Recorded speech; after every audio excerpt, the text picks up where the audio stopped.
Salutare, dragi prieteni! Subiectele principale ale analizei noastre de astăzi sunt: Donald Trump suspendă tarifele pentru zeci de țări timp de 90 de zile. Eu zic că omul ăsta se joacă cu bursa. Influențează bursa. Asta face Donald Trump în acest moment. Și vom vedea și de ce. Cu inima curată, Trump a explicat de ce a decis brusc să amâne efectul tarifelor sale. Cu inima bine intenționată. Institutul pentru Studiul Războiului spune: armata rusă dorește probabil să creeze o zonă tampon în regiunea Sumă și să avanseze spre Sumă. Trump nu a impus taxe vamale Rusiei, dar acestea ar putea să-i distrugă economia, să-i fie fatale. Donald Trump suspendă tarifele pentru zeci de țări pe timp de 90 de zile. Președintele american Donald Trump a declarat că suspendarea tarifelor fără precedent pe care le-a anunțat pentru majoritatea țărilor timp de 90 de zile, fără a oferi detalii clare despre cine va fi afectat și cum, este declarația și decizia momentului. După părerea mea, această decizie este pentru... Toți am văzut ce s-a întâmplat ieri după decizia lui Trump. Cum a crescut Nasdaq-ul la 6% și s-a încheiat, cred că pe la vreo 7 și ceva la sută sesiunea. De fapt, omul ăsta manipulează bursa și în Statele Unite ale Americii, așa cum știm, sunt legi care interzic această manipulare a bursei. Sunt curios dacă cineva de acolo, de la Washington, îl va scutura pe omul ăsta, dacă mai poate cineva să-l scuture, pentru că se pare că are o putere atât de mare încât poate să manipuleze atât de josnic bursa. Motiv pentru care eu o să vă îndemn să nu investiți la bursă în momentul de față. Nu știu, mi se pare că omul ăsta poate să influențeze într-un fel sau în altul bursa și vă puteți pierde foarte, foarte ușor agonisealea de o viață. Îmi pare rău că nu pot să spun să investim, nici eu. Și eu stau pe hold, toată lumea ar trebui să stea pe hold, atât timp cât vedem că berbecul ăsta se joacă cu declarații și cu decizii și care pot afecta milioane de oameni, zeci, sute de milioane de oameni negativ. Trump a spus că deoarece multe țări din întreaga lume au început să ofere Statelor Unite ale Americii să negocieze noi condiții de cooperare fără a lua încă contramăsuri, el își suspendă decizia privind tarifele pentru 90 de zile. Pe baza faptului că peste 75 de țări au abordat reprezentanții SUA în ceea ce privește negocierile pentru o soluționarea problemelor legate de comerț, bariere comerciale, tarife, manipulare valutară și tarife nemonetare, și că aceste țări, după insistența mea puternică, nu au luat în niciun fel contramăsuri împotriva Statelor Unite, am ordonat o reducere substanțială și o pauză de 90 de zile pentru o reducere substanțială a tarifelor. Acea perioadă în cuantum de 10% este de asemenea în vigoare, a scris Trump. Și aici vedem ce este scris, cum a scris Trump pe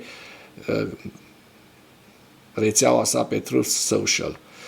Nu este clar din declarația sa care țări sunt exact afectate de decizia de a întrerupe, în afară de faptul că este vorba de zeci de state care nu au anunțat contramăsuri. De asemenea, nu este clar dacă modificările vor afecta țările pentru care tariful a fost stabilit imediat la 10%. Cu inima ușoară, Trump a explicat de ce a decis brusc să amâne efectul tarifelor sale. Președintele Trump a declarat că decizia de a schimba brusc politica tarifară, de a amâna noile taxe cu 90 de zile, a venit din inimă și a fost luată fără consultarea avocaților. Eu zic că n-a venit din inimă, eu zic că a venit de la cineva și eu zic că oamenii ăștia se joacă cu bursa, manipulează bursa, unde mulți oameni își pierd acum veniturile sau fondurile de pensii. Zice Trump, doar l-am scris, nu am folosit, nu am avut acces la avocați, l-am scris din inimă. A fost scris din inimă și cred că a fost bine scris. secretarul pentru comerț Howard Lutnick, ăsta de fapt a fost în spatele deciziei, ca să știți și voi, a spus că Trump și-a scris postarea pe Truth Social cu el împreună și cu trezorierul și cu secretarul trezoreriei Scott Bessent. Deci ăștia doi l-au convins pe Trump că nu-i bine. Bine au făcut că l-au convins, dar din păcate Trump, fie voit, fie nevoit, manipulează bursa, așa cum vă spuneam, și o manipulează într-un fel foarte, foarte mare, pentru că are o putere mai mare decât ar trebui să aibă. E cel mai important om de pe planetă, nu? Trump a mai spus că veghează pe piața obligațiunilor. Am văzut noaptea trecută că oamenii se simțeau puțin rău. Lucrurile arătaseră destul de sumbru în ultimele zile și apoi părea a fi cea mai mare zi din istoria financiară. Aceasta este o schimbare destul de semnificativă, a spus Trump. Și așa cum este acum obișnuit, a subliniat că niciun alt președinte nu ar fi făcut ceea ce a făcut el. Băi, nene, au pierdut o grămadă de oameni, o grămadă de bani, pentru că nu toți au avut tăria să stea cu acțiunile și tu vii să-mi spui că ești cel mai bun președinte după ce tu ai băgat bursa în cap în așa hal. Deci tu ai băgat bursa în cap și acum ne spui că ce președinte bun, nimeni n-ar mai fi făcut așa ceva. Păi nimeni n-a făcut așa ceva, așa o asemenea mârlănie ce ai făcut tu. Institutul pentru Studiul Războiului spune armata rusă dorește probabil să creeze o zonă tampon în regiunea Sumă și să avanseze în această zonă. Analiștii de la Institutul pentru Studiul Războiului sugerează că ocupanții ruși plănuiesc să creeze o zonă tampon în regiunea Sumă și să lanseze ofensiva asupra Sumă.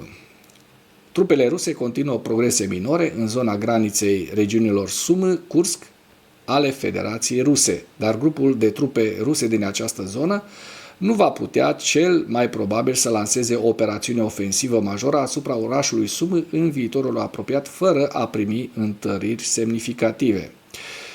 Comandantul șef al forțelor armate ale Ucrainei, generalul Oleksandr Syrskyi, a declarat într-un interviu că trupele ruse și-au intensificat ofensiva și în toate direcțiile principale și au început operațiuni ofensive în regiunile Sumă și Kharkiv.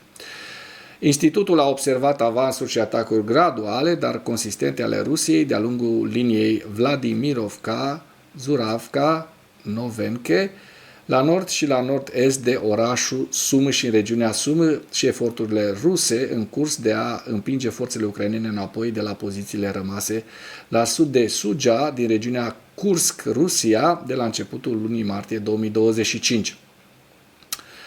Forțele ruse au avansat rapid în regiunea Kursk la începutul lunii martie 2025, când Statele Unite ale Americii și-au suspendat temporar partajarea informațiilor cu Ucraina, dar câștigurile rusești au încetinit pe măsură ce forțele ucrainene s-au retras din Suja și ulterior au reluat utilizarea sistemelor de arme cu rază lungă de acțiune HIMARS. Deci cu HIMARS le dau bine la ruși în cap, asta e bine de știut. Trupele ruse au alungat forțele ucrainene din Suja la jumătatea lunii martie 2025 și au continuat să atace pozițiile ucrainene din regiunea Kursk, iar recent au început să avanseze în nordul regiunii Sumă. Și mergem mai departe la pierderile rusești în ziua 1142 a războiului din Ucraina. Așa cum vedem din această imagine, 1420 de soldați, 3 tancuri, 12 vehicule blindate de luptă, 70 de piese de artilerie au pierdut rușii în Ucraina în ultimele 24 de ore. Iar lista integrală o vedem în această imagine. O chestie foarte interesantă, un articol foarte, foarte interesant. Donald Trump nu a impus taxe vamale Rusiei, dar acestea s-ar putea să-i distrugă economia. Deci taxele vamale impuse altora au scăzut foarte mult prețul petrolului, așa cum vom vedea în acest articol. Președintele Trump a lovit din neatenție și economia Rusiei după ce tarifele sale din ziua eliberării au făcut ca prețurile petrolului să scadă drastic pe 7 aprilie, cu ramificații potențial masive pentru a-și finanța războiul aflat în desfășurare în Ucraina. Rusia nu a reușit până acum să fie de acord cu o încetare totală a focului și deși Trump a spus că este enervat și foarte supărat pe Kremlin, el încă nu a luat nicio acțiune concretă pentru a forța Rusia să pună capăt invaziei pe scară largă. El are multiple pârghii pe care le-ar putea folosi împotriva Kremlinului: creșterea ajutorului militar acordat Ucrainei, consolidarea aplicării sancțiunilor existente sau impunerea de tarife suplimentare țărilor care cumpără petrol rusesc. Până acum nu a folosit nimic, dar tarifele sale de ziua eliberării, impuse aproape tuturor țărilor din lume, dar nu și Rusiei, ar putea să-l oblige pe președintele Putin să își reconsidere opțiunile, iar Kremlinul intră deja în panică. De ce intră în panică? Pentru că economia rusească este una bazată pe petrol. Economia Rusiei este puternic dependentă de veniturile din petrol, care reprezintă aproximativ 30% din bugetul său total de stat. Pe măsură ce războiul din Ucraina s-a prelungit, Kremlinul a crescut masiv cheltuielile pentru apărare, iar 32% din cheltuielile bugetare pentru 2025 au fost alocate armatei și mașinăriei sale de război din Ucraina. Dar există o problemă la întocmirea bugetului pentru 2025. Kremlinul a bugetat pentru un preț al petrolului de $70 pe baril, însă pe 7 aprilie prețul petrolului rusesc din Urali a scăzut la un minim al ultimelor 21 de luni, la $51,54 pe baril în portul Baltic Primorsk, potrivit Argus Media. Dacă prețul mediu este mai mic de $70 pe baril, pe tot parcursul anului, Rusia va avea mai puțin bani de câștigat și de cheltuit, în special pentru a acoperi cheltuielile tot mai mari legate de acțiunile ilegale împotriva Ucrainei, a declarat un analist energetic din Varșovia pentru Kyiv Independent. Fondul național de avere a Rusiei s-ar epuiza mai repede, iar Rusia ar avea nevoie de un armistițiu mai rapid, a adăugat acesta. Și aici avem tot articolul pe care o să vă las un link în comentarii pentru a-l parcurge integral, un articol foarte, foarte, foarte interesant pe care vă îndemn să îl citiți în integralitate. Și acum trecem la hărțile Deep State, să vedem dacă în ultimele 2 zile s-au întâmplat anumite avansuri rusești sau ucrainene. De ce nu? Și vedem că aici în sud, la sud de Nikolaev, la sud de Herson, așa cum se poate vedea, frontul a rămas intact. La sud de Zaporojie, așa cum se poate observa în ultimele 3 zile, frontul a rămas fără dezvoltări, a rămas intact și vedem de fapt zonele în care frontul rusesc s-a mișcat. Este vorba de această zonă la sud de Pokrovsk, la nord de Velika Novosilka, la nord de Velika Novosilka, aici unde rușii au reușit să captureze în jur de 6-7 km pătrați în estimarea mea, poate chiar mai puțin, și o zonă mult mai mică aici, care au, așa cum se vede, au ocupat o localitate, un sătuc, un cătun, Rosliv se numește, în ultimele zile, bineînțeles, așa cum se poate observa de pe harta Deep State. Da? În ultima zi, mai precis, spre 8 spre 9, da? S-a întâmplat acest avans rusesc.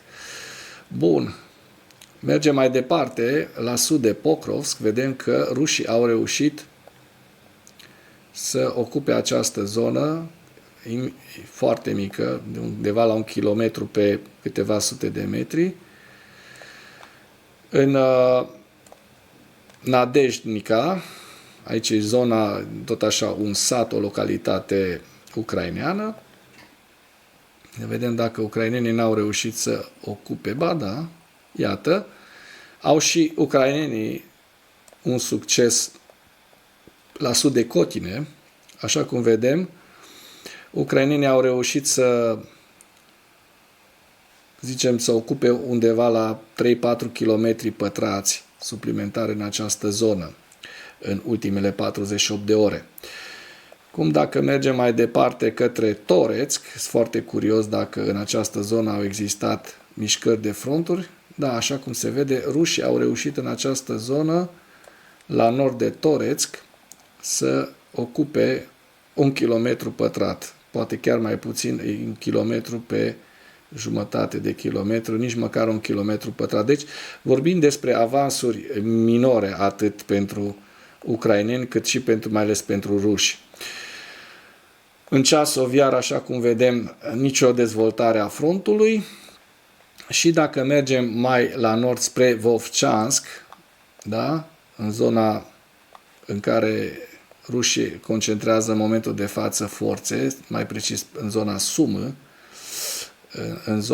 Sumă, aici mai la nord, observăm că nu există nicio modificare a frontului și ne vom uita să vedem dacă în ultimele 48 de ore, deci dinspre 7 spre 8, da, într-adevăr, ucrainenii au mai pierdut 1 km pătrați în această zonă, în Guievo, așa cum se poate vedea, este și ăsta un sat și începând cu data de 7, probabil spre 8, ucrainenii s-au retras din Guievo.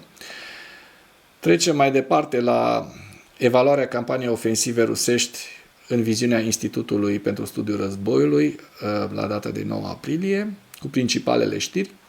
Forțele ruse continuă să avanseze marginal în zona de frontieră Sumi-Kursk, dar gruparea de forțe ruse din zonă nu va putea lansa o operațiune ofensivă majoră împotriva orașului Sumă în termen scurt, fără a primi întăriri semnificative. Și aici avem harta Kurskului, așa cum se poate vedea.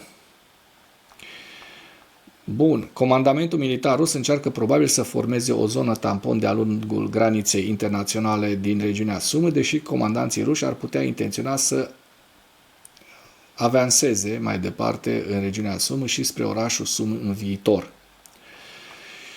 Rusia continuă să folosească trupe nord-coreene în regiunea Kursk, dar institutul nu a observat încă indicii că trupele nord-coreene operează ca forțe de luptă în Ucraina. Sârski a declarat că în prezent există 623.000 de militari ruși care luptă împotriva Ucrainei. Acesta a mai vorbit de asemenea despre eforturile Ucrainei de a-și dezvolta în continuare capacitățile tactice și de distanță lungă prin drone. China a negat că a trimis personal militar să lupte în Ucraina în urma rapoartelor ucrainene despre cetățenii chinezi care luptă alături de forțele ruse. Este vorba despre cei 160 de cetățeni chinezi care luptă alături de ruși. Și aici avem hărțile pentru 9 aprilie. Este vorba despre harta Belgorodului. Aici este Lugansku, Svatove Kremina, Donetsk, Toretsk, Pokrovsk, Andriivka, Zaporojie și Herson. Și cu aceasta încheiem materialul nostru de astăzi. Iar dacă ați găsit informații utile în acest material, nu ezitați să dați like și să distribuiți acest material pentru a ajunge la cât mai multă lume. Mulțumesc mult!